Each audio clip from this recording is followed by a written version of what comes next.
ভাই রে, কাল রাত থেকে একটু ঘুমাতে পারিনি।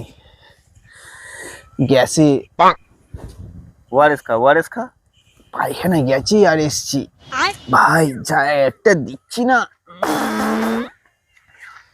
যাই বাবার দোকানে সবজিগুলো একটু গুছিয়ে দিয়ে আসি। এ ভাই, মনে হচ্ছে এটা বাপন যাচ্ছে না? ডাক ডাক, ওই বাপন। উফ, আর যাচ্ছি একটা শুয়ো কাজে, অনামগুলো ঠিক পিছন থেকে ডাকবে। কি হয়েছে বল, পিছন থেকে ডাকছিস কেন? আমার তাড়া আছে। কোথায় যাচ্ছিস এই ভর দুপুর বেলায়? আরে আমার বাবা সবজি তুলেছে, সেই সবজিগুলো গুছিয়ে দিতে যাচ্ছি গড়িয়া স্টেশনে। তোর বাবা এবারে কি তুলেছে রে? কেন, মূলো? আবার গ্যাস? কেন, মূলোর নাম শুনে এরম করলি কেন?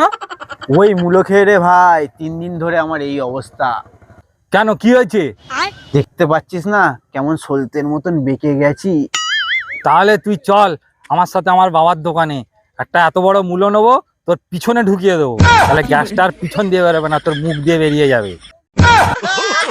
একটু জ্বালাই জ্বলছি, আবার মূলো নাকি পিছনে গুজে দেবে। বাবা চলে যায় এখান দিয়ে। শালা আমার পিছনে লাগতে এসেছিল, দিয়েছি শালা এত বড় মূলো ঢুকিয়ে।